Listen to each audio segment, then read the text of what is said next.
আজ আমি আপনাদের মাঝে এমন একটি ভিডিও নিয়ে হাজির হয়েছি যা আপনারা ফুল ভিডিওটি দেখলে একটু হলেও উপকৃত হবেন। আশা করি ফুল ভিডিওটি দেখবেন। এতটাই মজাদার আর সুস্বাদু একটা রেসিপি নিয়ে আপনাদের মাঝে হাজির হয়েছি। তো আমি এইখানে আজকে দেখাবো কাঁচকলা রান্না করেছি, যে কাঁচকলা রেসিপি। আজ আমি কী রান্না করেছি, মিষ্টি কুমড়া ভাজি করেছি, টক ঢাল রান্না করেছি, আর এখন রান্না করব কাঁচকলা ট্যাংরা মাছ দিয়ে কাঁচকলার ঝোল করব। তো আমি কিভাবে ট্যাংরা মাছ দিয়ে কাঁচকলার ঝোল করতেছি সেটাই আপনাদের মাঝে শেয়ার করতে চলে এসেছি। আসসালামু আলাইকুম, সকলে কেমন আছেন? আশা করি আল্লাহর রহমতে ভালো আছেন। যে যেখান থেকে আমার ভিডিওটি দেখতেছেন প্লিজ একটা লাইক দিয়ে ভিডিওটি দেখা শুরু করবেন। তো প্রথমে আমি কড়াই বসিয়ে দিয়েছি, কড়াইয়ের মধ্যে তেল দিয়ে পেঁয়াজ কুচি দিয়েছি, পেঁয়াজ কুচি দিয়ে পেঁয়াজগুলো ভেজে নেব একটু, আর রসুন দিয়েছি। তো রসুন আর পেঁয়াজ ভেজে এখন একটু পানি দিয়ে দিয়েছি। পানি দিয়ে এখন আমি মশলা দিয়ে দেব, হলুদের ফাঁকি, মরিচের ফাঁকি, ধনিয়া ফাঁকি আর জিরার ফাঁকি দিয়ে দেব, দিয়ে আদা রসুনের পেস্ট দিয়ে দেব, দিয়ে একটা মশলা সুন্দর করে কষিয়ে নিতে হবে, আর ধীরে ধীরে কষিয়ে নিতে হবে। আসলে মশলাটা যত কষানো হয় খাবারটা কিন্তু ততই ভালো লাগে, আর খাবারটা কিন্তু অনেক সুস্বাদু হয় মশলার আর কাজেই কিন্তু খাবার ভালো মন্দ হয়ে থাকে। তো এখন খুব সুন্দর করে এটাকে আমি একটু কষিয়ে নেব।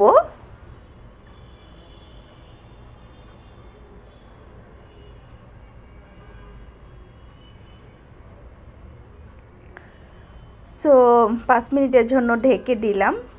তো ঢাকনা খুলে দেখুন, এই যে মশলাটা কিন্তু আমার কষানো হয়ে গেছে, উপরে কিন্তু তেল চিপচিপটে ভাবটা উঠে গেছে। সো এখন মশলাটা কষানো হয়ে গেছে, এখন আমি কলাগুলো দিয়ে দেব।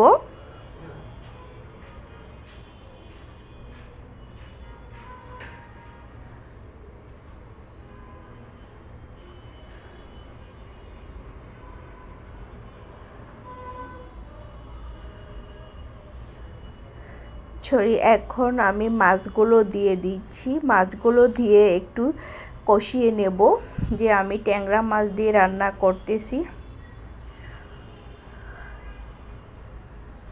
আপনারা কে কীভাবে রান্না করেন আমাকে কমেন্টে জানাতে পারেন।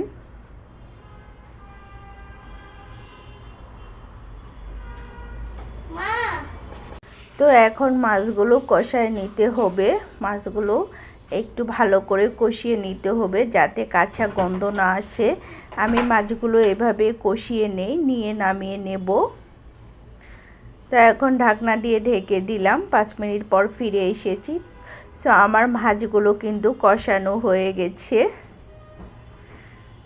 এরপরে আমি দিয়ে দেব কলাগুলো।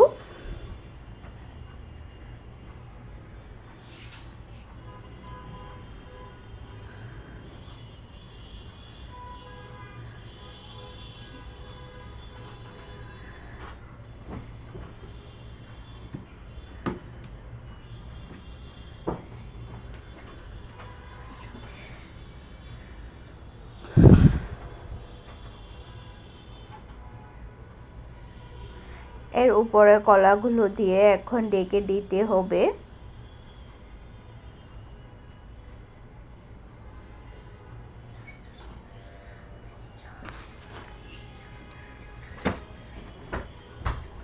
তো কলাগুলো দিয়ে আমি 5 মিনিটের মতো ঢেকে রাখবো।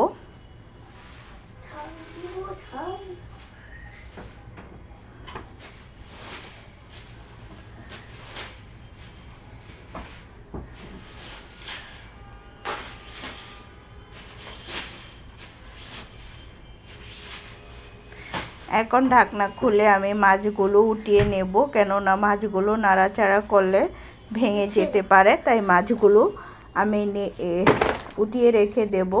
পরে দেব মাছগুলো পানি দিয়ে। এই যে আমি মাছগুলো সুন্দর করে উঠিয়ে নেব, কেননা মাছগুলো কিন্তু নাড়াচাড়ায় খুলে যেতে পারে, তাই আলতোভাবে মাছগুলো এখন উঠিয়ে নিচ্ছি আলাদা করে।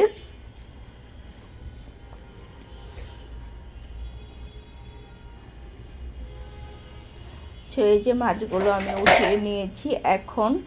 এখন কিন্তু তরকারিটা খুব সুন্দর করে নাড়া যাবে, আর কোনো সমস্যা হবে না। মাছগুলো থাকলে কিন্তু নেড়ে ছেড়ে মশলার সাথে মিশানো যায় না, তাই মাছগুলো একটু উঠিয়ে নিলে ভালো হয়, নাড়তে খুব সুন্দর হয়।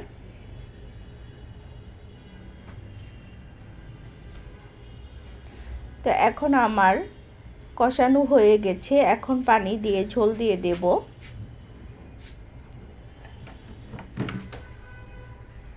খুব সুন্দর হয়েছে, দেখুন কতটা সুন্দর কষানো হয়েছে, মশলাগুলো একদম কলার সাথে লেগে গেছে। এখন আমি পানি দিয়ে ঝোল দিয়ে দেব, দিয়ে এরপরে মাছগুলো দিয়ে দেব উপরে। আর কিন্তু মাছগুলো খুলবে না, আস্তে আস্তে থাকবে, দেখতে সুন্দর, খেতেও কিন্তু অনেক ভালো লাগে।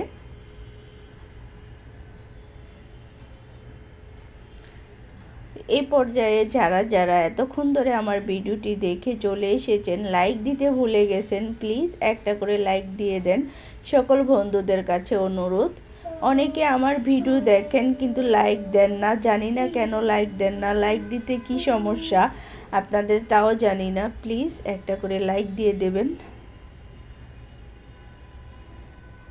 তো এখন মাছগুলো উপরে সুন্দর করে দিয়ে দেব, দিয়ে আমি কিছুক্ষণ রান্না করে নেব।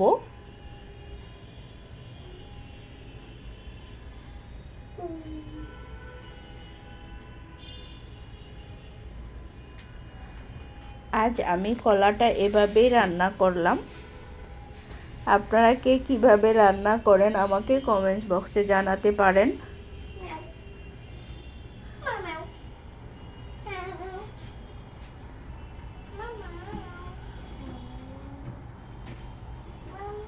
তো যারা যারা এতক্ষণ ধরে আমার ভিডিওটি দেখেছেন সবাইকে অসংখ্য অসংখ্য ধন্যবাদ।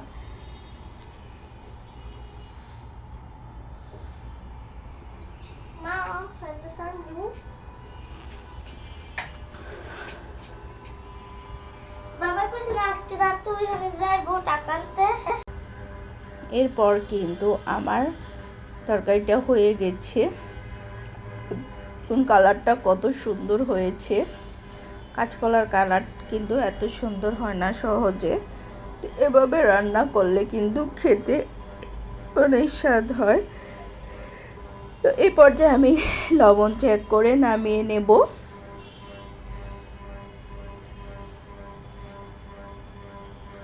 তো উপর দিয়ে আমি কিছু জিরার ফাঁকি দিয়ে দিলাম,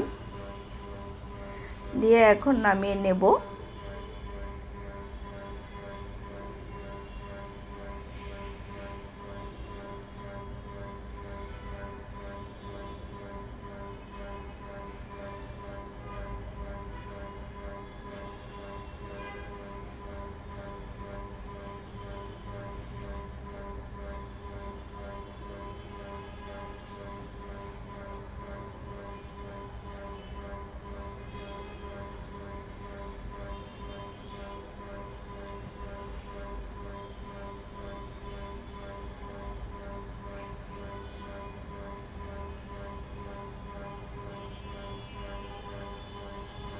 সো আমার রান্নাটা হয়ে গেছে। তো যারা যারা এতক্ষণ আমার সাথে ছিলেন সবাইকে অসংখ্য অসংখ্য ধন্যবাদ। সবাই ভালো থাকবেন, সুস্থ থাকবেন, আর সবার জন্য সবাই দোয়া করবেন। আল্লাহ হাফেজ, আসসালামু আলাইকুম।